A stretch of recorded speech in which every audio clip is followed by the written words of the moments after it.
Welcome to Aurora Health Alliance's winter quarterly community meeting, our first community meeting of 2025.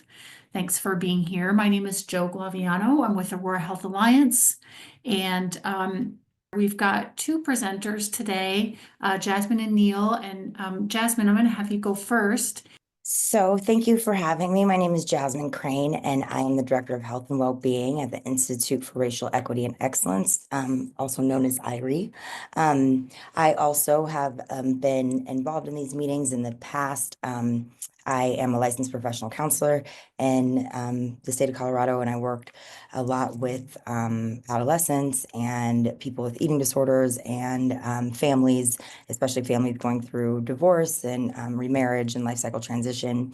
And in my role, I will get more into that as I introduce myself, but I've also presented here on behalf of the Fields Opportunity Center, my private practice Transcendent Counseling, and It Takes a Village. So if I see any familiar faces, it is good to see all of you again. So about IREE, the mission of IREE is to create inclusive environments and to ensure equity and social justice at all levels of society. And we do that in a few ways. So we have 4 divisions. We are headed by our CEO and founder, Dr. Rosemary Allen.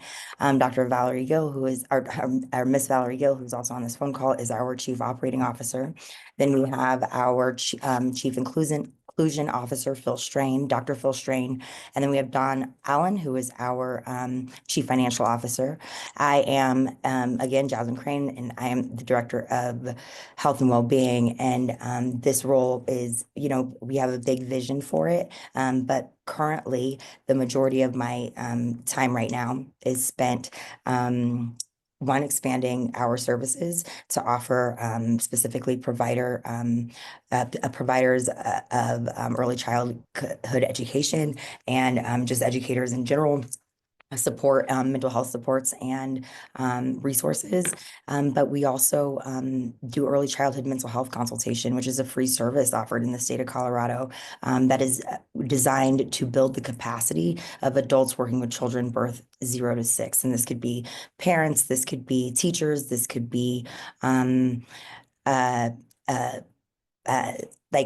children's programming directors at a local library, any place where children are, and any place where adults want to build capacity or want to build resources and just supports for children. There are 2 full-time early childhood mental health consultants that I supervise, and their names are Dominique Calloway and Brittany Westware. But going back to the IREE organizational chart, Kamau Allen is our social justice director. We also do community licensing. So early childhood licensing. So we have a few arms. So we work very closely, the mental health and wellbeing team and the early childhood mental health consultants work very closely with our licensing team so that we can provide all of the providers of our young children with the most well-rounded support as possible. And we also do some things around language justice and accessibility and development. So this is the health and wellbeing team. Here in the white hat, that is Dominique Calloway. Below her is Brittany Westware. And both myself and Dominique are licensed counselors. And Brittany has a long and rich history and diverse history in early childhood and education. So we aim to increase outcomes and utilize community-based, and we believe in a culturally responsive approach. We want equity is our main goal, and to increase equity around healthcare equity, language justice across the board in all areas of life. And one of the ways that the Division of Health and Wellbeing does that is through our early childhood mental health consultation programs. We also provide a lot of trainings on culturally responsive practices and addressing implicit biases and anything around professional development, building equity, and building capacity for young children. And our wellness supports also include a wide range of trainings, individual therapy resources to different mental health and wellness supports, reproductive health and reproductive justice and things like that. We also do a lot of trauma-informed training and care. So with our childcare licensing, that is headed by Ms. Camille Espinoza. And this is, we have really, we lead the country, actually nationally, lead the country in our culturally responsive and community-based licensing program that has been copyrighted and designed by Dr. Rosemary Allen. All of the employees, including all of our licensing specialists, I believe there's around 30 of them. That is an approximate number. Um, from our licensing specialists to our CEO are all participating in an equity training certificate program. So at the end, we're about halfway through, and at the end of this program, every employee at IREE will have a certificate in providing culturally responsive and equity-based care.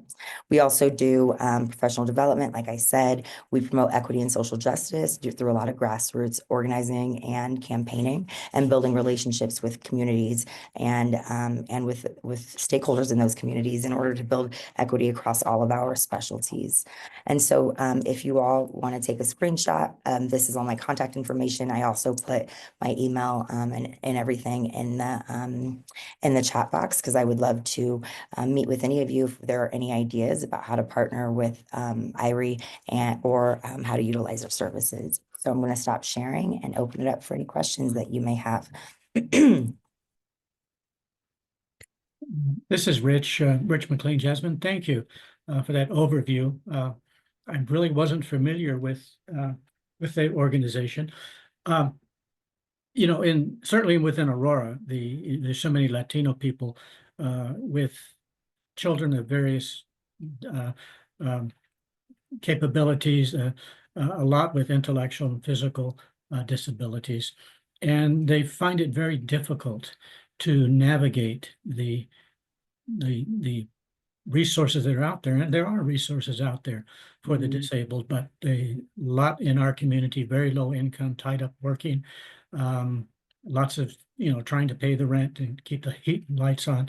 But does your organization, does it work in the trenches, or is it more community organizing type organization? Well, we do both. I think we focus on both. So we've definitely we do a lot of advocacy work for families, especially families who are seeking services, or specifically around families who are struggling with risk of suspension and expulsion. So even like I myself have gone to different meetings around that for children, advocating for them to stay in school. We've also done advocacy for, we work, the early childhood mental health consultants are focus on 0 to 6, but yes, we do a lot of, that's sort of the role of the early childhood consultant, is to go in and work not only on behalf of like the school or the provider, but also on behalf of families, to connect them with resources and to connect them with other like supports in the area. So like we might work with like early intervention specialists, or we might work directly with families, or we might work with, you know, kindergarten classroom teacher to provide, you know, to connect them with services, or we might even work on behalf and with the family in order to advocate for an IEP or specialized services or things like that. So to do that, to act as kind of the wheel of the advocate for the families, to help, say, to help families navigate, would they just go to the website and call that number?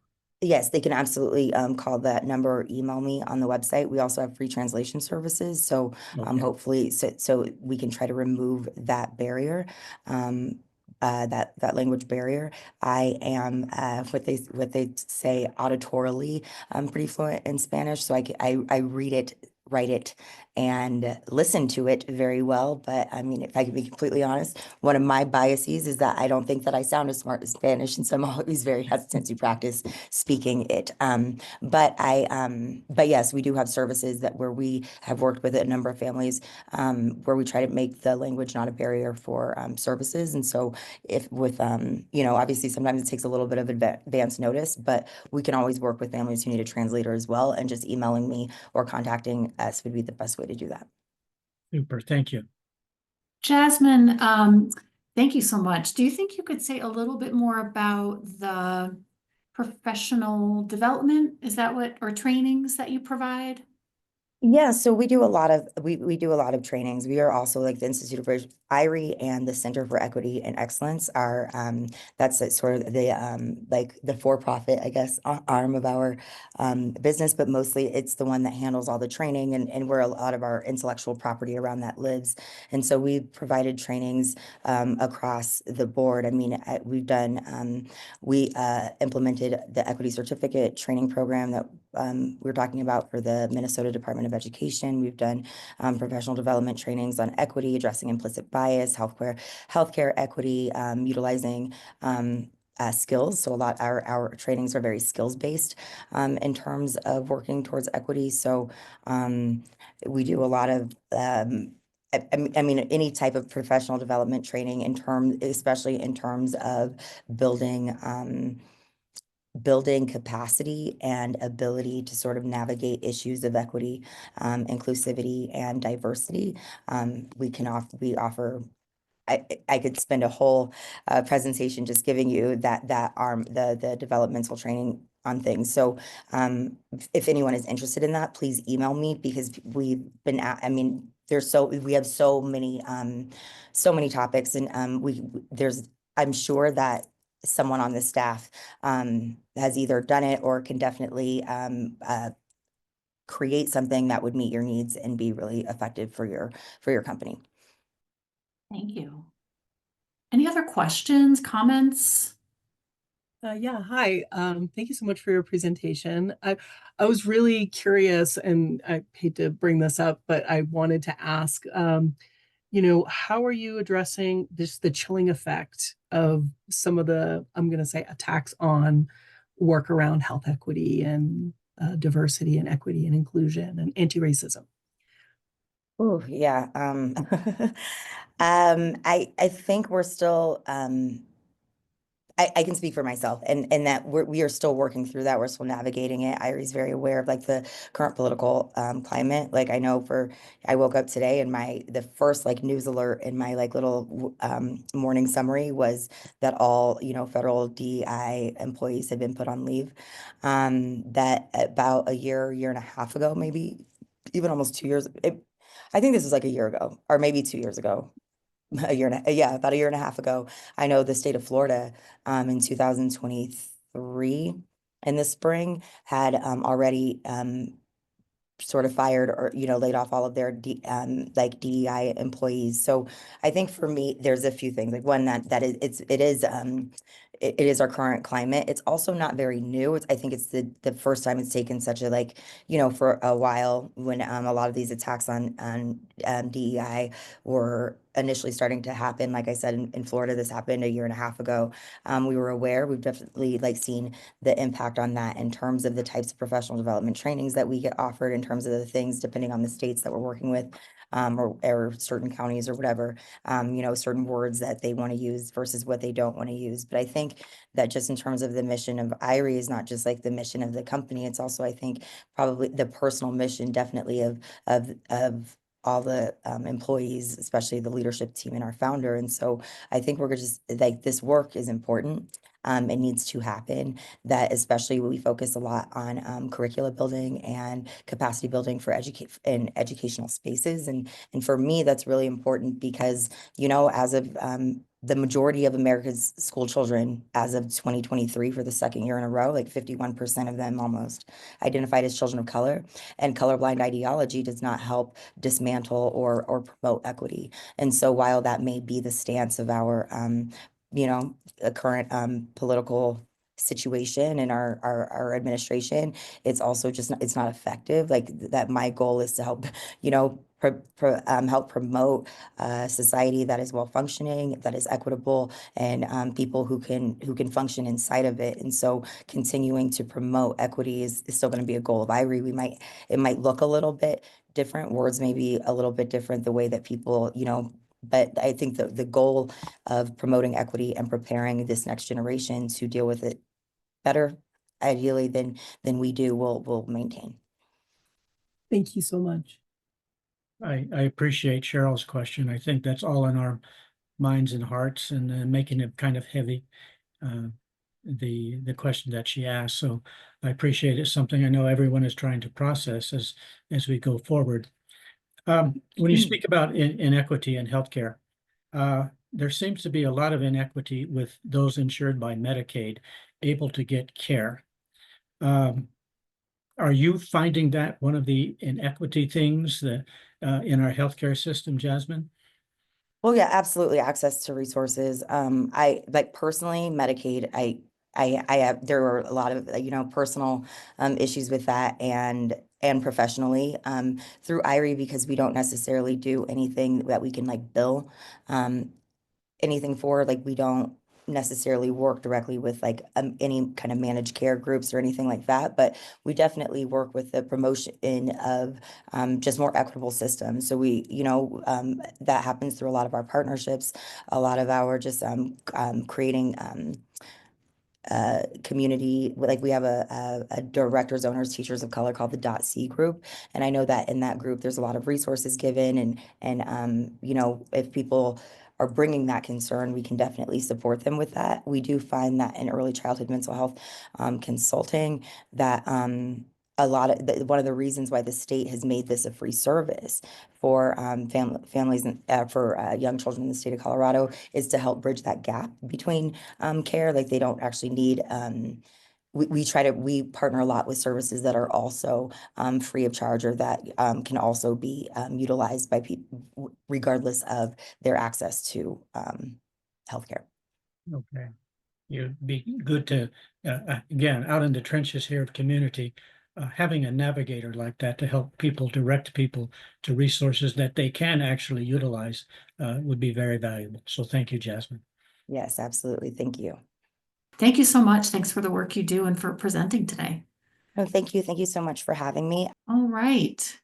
Neil Kraus up next. Thank you for being here. Thanks, Joe. It's great to be here, and it's great to see so many familiar faces. So I'm Neil Kraus. I'm the Assistant Vice Chancellor for Initiatives and Community Engagement at the University of Colorado Anschutz Medical Campus. I wear two hats here. I work in the Chancellor's office, and I also work in the Office of Access and Engagement. Some of you might not have heard that name before. We used to be known as the Office of Diversity, Equity, Inclusion, and Community Engagement, and we've been going through it's about a 12 to 18-month planning and analysis process. Essentially what we've done is try to rebrand the office to really align with what the campus mission areas are, as well as our own strategic initiatives. So my presentation today is going to really be about the campus as a whole. I think there's a lot of misunderstanding about what the campus is, who it includes, how the entities on the campus are related or not related. But what I will say about the Office of Access and Engagement is that our focus is on enhancing the campus, as well as our internal and external community, by bringing the expertise that we have throughout the campus. There are over 60 different organizations on our campus that engage in the community. So there's no one overarching entity that oversees these programs, simply because the programs exist and they're funded through individual ways. And so each of them have their own individual focus. What I think our office tries to do is to foster a sense of belonging and connection. And we've been working for a long time to create a community engagement network, and we're actually going to kick that off hopefully next Thursday. So I'll talk a little bit more about that. So the campus itself is comprised of 5 completely different entities. So CU Anschutz, the university and the city was granted this property in 1998. And the university portion is about 230 acres of the former Fitzsimmons Army Medical Base. 578 acres was the medical base in total. And then the university leases out the southern part of the campus to UC Health, which runs University of Hospital. UC Health is a completely separate entity from us, but there are our main teaching hospitals, our main teaching hospital for adults. And so the doctors that treat patients there are physicians who are faculty of the University of Colorado School of Medicine. So while it's a completely separate entity, we're joined at the hip, and we have formal agreements for our doctors to work at the hospital. Similarly, Children's Hospital Colorado, completely separate entity, but the doctors, most of the doctors, I'd say probably 95% of the doctors that treat patients there are University of Colorado School of Medicine pediatric doctors and pediatric specialists. Again, though, Children's Hospital is its own system. The VA, of course, is its own completely separate entity, but many of the doctors treating patients there also have joint appointments with our School of Medicine. So the reason that those 3 entities moved out to Aurora was because the doctors that treat patients there and also teach our medical students, as well as nursing students, pharmacy students, etc., they're part of the university. So those 3 entities raised money, a lot of money, to build their own buildings.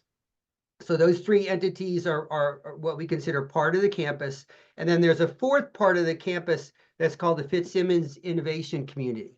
And the idea behind that is it's a joint entity. It's actually called a quasi-governmental entity run by the Fitzsimmons Redevelopment Authority. The idea behind that is to capitalize on the ideas that are being developed at the university and to commercialize them and to build small businesses.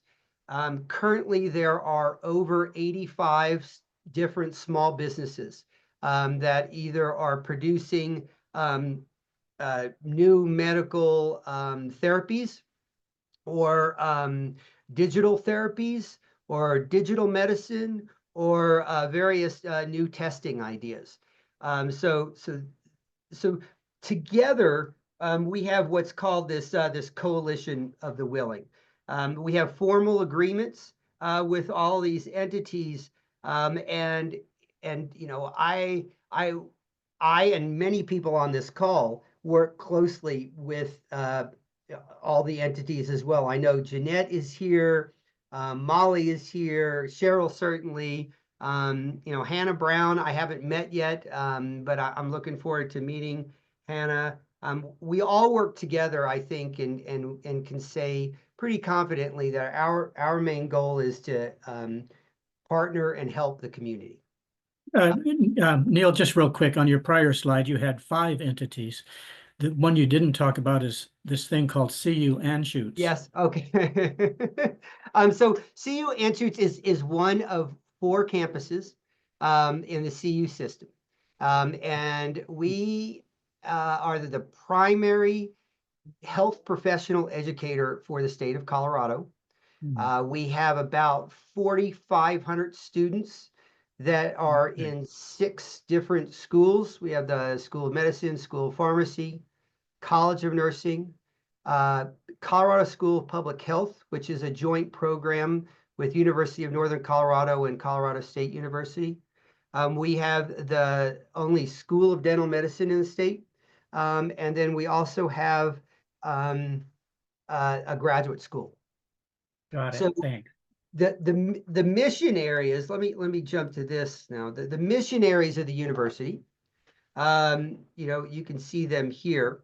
And to get a sense of I think to understand, you know, what a university is, so that this in our case on an academic health sciences campus, as a state institution, the state provides the buildings, and each school has to exist on its own bottom.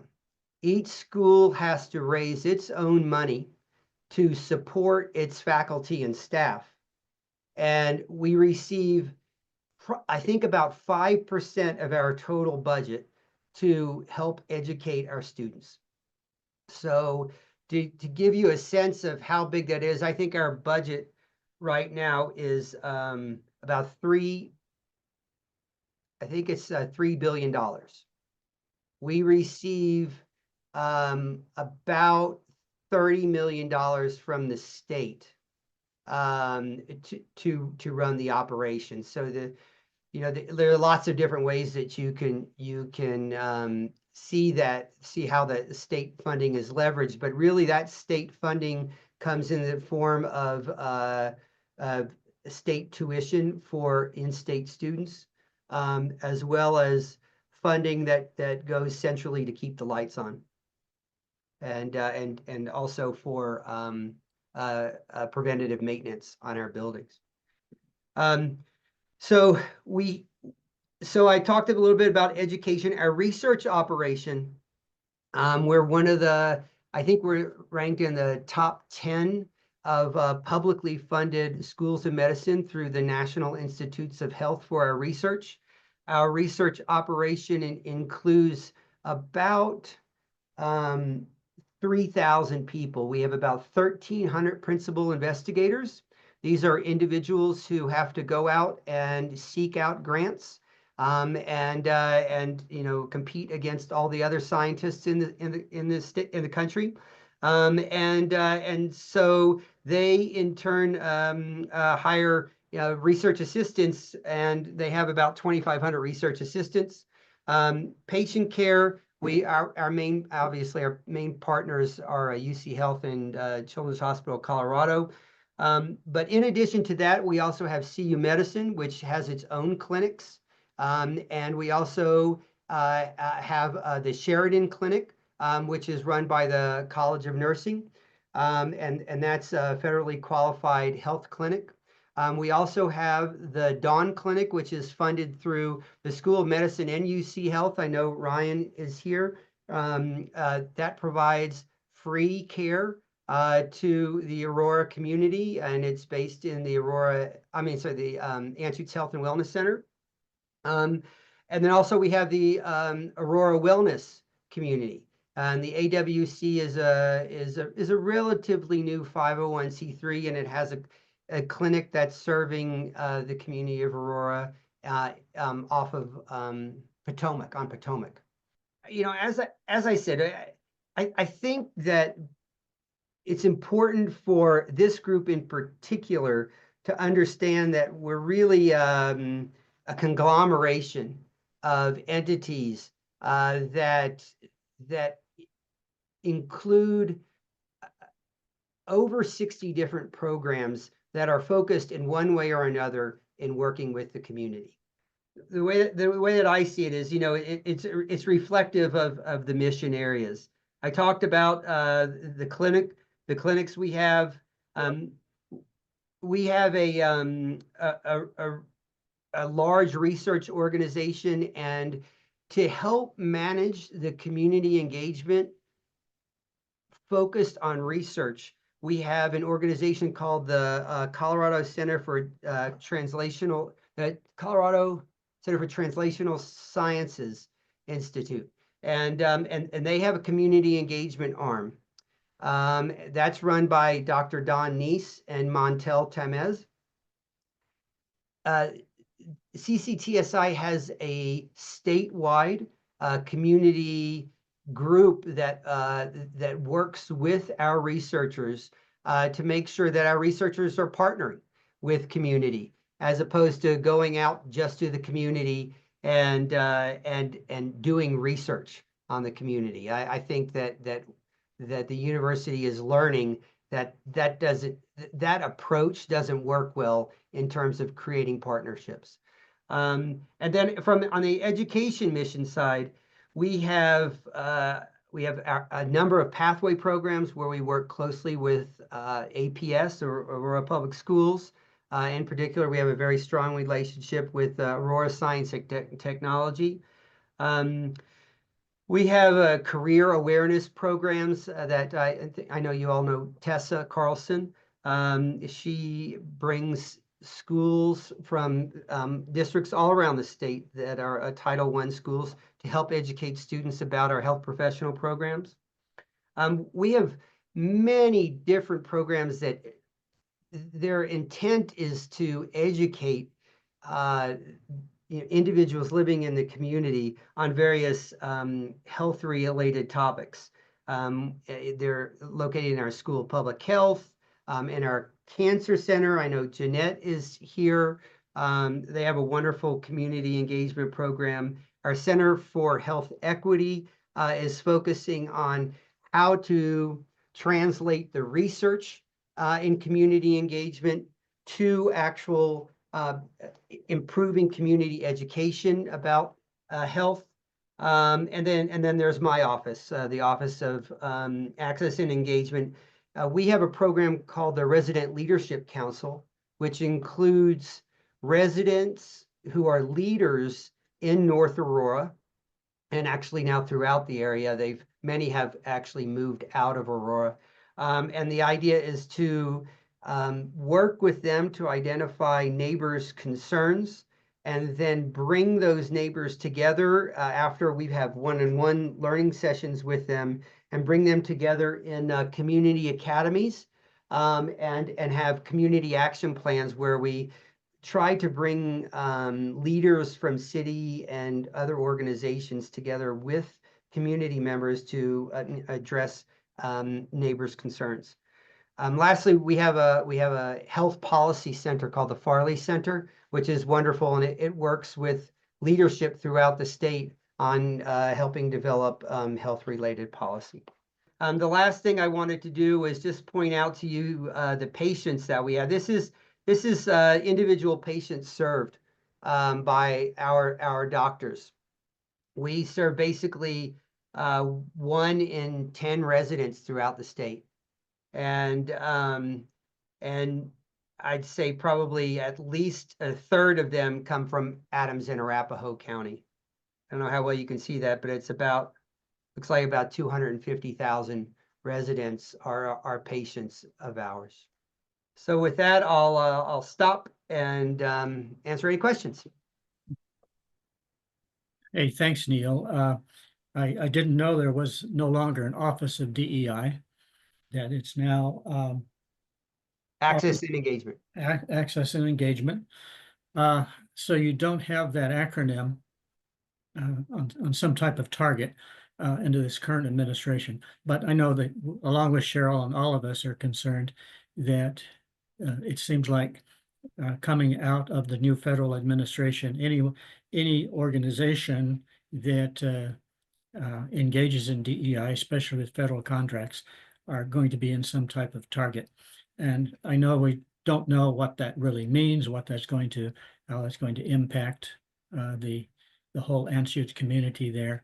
But it's something we all want to just kind of keep aware of and see what we can do and deal with it. Yeah, thanks, Rich. I think that we're obviously keenly aware of that. We're having meetings about this topic frequently. The important thing is that we take care of our community. A third of all of our employees live in Aurora, and we have a large immigrant community, both as students and employees. not just the immigrant community, but the LGBTQ plus community. And so we're, as I said, we're keenly aware of what's going on, and you know, we're going to do our best to take care of each other. And then on Medicaid, I know you and I have talked about it, and the challenges of equity in Medicaid are there. You guys have to face it. All health organizations have to face it in Colorado. So it's something that we, I think, within AHA would like to have kind of maybe some guidelines for folks, again, in the trenches that have Medicaid but find difficulty getting Medicaid services, even though they're eligible for them, but it's very difficult to get them, especially with specialty care. You know, some type of guideline for that. So hopefully we can work with you and maybe coming up with a guideline that if folks are referred to providers, but the providers, they can find no providers accepting Medicaid, maybe what are some of the steps they can do? So maybe put our heads together and think about what we can do just for the community out there to have something to go by. Yeah, I think that's a really good idea. So for those of you who don't know, I met with Rich and we talked about a particular situation about a Medicaid patient who is having difficult following up. I recently had a meeting with Alec Garnett, who's the new head of government relations for UC Health, and it's extremely complicated how health systems are able to define which types of patients they see simply because healthcare is a business. So what Alec and I talked, and I'm going to be working with Hannah to come up with a presentation, which I'll come to, I think, a meeting in the spring, Rich, and we'll talk specifically about this. Thanks, Neil. Appreciate you taking this tough topic. Yeah, thanks, Neil. I wanted to just give some attention to some questions in the chat. So there is a question that came through that said, if a community-based organization wants to get connected on a more individual level, who do they contact? So it obviously will depend on the what the organization is interested in, but I can probably, I think there are many people on this call who can answer the questions just as well as I can. Jeanette knows so many people. Cheryl knows so many people. People are, Molly, yeah. So I think if you want to start with me, I'm happy to do that. That's my role. The goal for our meeting next week is to bring the leaders from as many groups as we can. And there's no way we're going to have 60 different groups in the creation of a network. But we want to bring the groups together for this specific reason, Joe. It is not easy to navigate this campus. And for the reasons that I described. So what can we do? What kind of tool can we prepare where the community writ large can go to identify who is the best person to get information on a certain topic? You know, it doesn't make sense for everybody to contact Neil, although I'm happy to do that anytime. So our goal is to literally create a website that will be able to provide at least a generalization. Now, you know, when it comes to specific specialties, you know, CU Medicine has 6,000 doctors, right? So, you know, when it comes to actually individual doctors and specialty care, that site will probably guide directly to CU Medicine. But for all of the other programs that we have, you know, including infectious diseases or the Cancer Center community engagement program focused on trying to stop young people using vape. I mean, there are so many different programs that, you know, our goal would be to create this tool, but also, I think equally important is create connection within the campus so people know what each other are doing.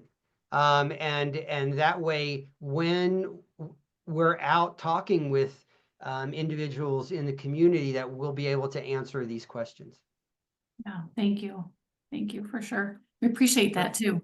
Yeah, I It's been a know. long time coming. Yeah, no, it'll be great and helpful. I want to mention, so there are some comments in the chat, and this is a discussion that I think could take up a whole other day's conversation, but around there seems to be a plan for what to do if ICE shows up for students and employees, but is someone looking into what to do about it for patients? And I know, so I'm just going to kind of lead us a little bit into questions for you all, because we've, in a lot of different meetings, we've had a lot of conversation around restrictions being removed about the safety of schools and libraries and churches and those going away. And what does that look like in the care space and provider space? And there are, I know there's some organizations that are starting to look at maybe trainings or resources and information on how to handle these situations. And I also think that Aurora Health Alliance, as we look at the coming year and coming years, we're looking at where we can maybe provide opportunities for these conversations and sharing resources about trainings and what providers and provider spaces and care spaces look like around these situations. So I do think that's a greater conversation, but Neil, I'll let you, if you want to answer the question, if you have any ideas or if there are conversations around what that looks like in provider space. Yeah, we had a conversation about it today, and there were conversations about it yesterday. The goal from the university perspective is being fleshed out. So I can tell you what I think is going to happen just from our perspective, but it's not for sure. So what so if you quote me, it might be wrong. But I can tell you what the conversation is, and that is that we need to have one central point of contact so that anybody who has questions, or if ICE shows up, where do they go? And so our legal team and our police department are having those conversations, and they're going to guide us on what to do. For those of you who don't know, our police department is technically state police, and so we do have a population of people that that we're concerned about, both in terms of our staff, students, and obviously patients. So stay tuned on this one, okay? Yeah, thank you. Well, thank you, Neil and Jasmine, both for the information you've shared. Thank you again for joining us. We hope to see you all at future Aurora Health Alliance meetings. And please take care of yourselves, and we look forward to seeing you soon. Thanks, everyone. Stay healthy, stay warm. Thanks, Neil and Jasmine. Appreciate it. Thank you so much. Take care.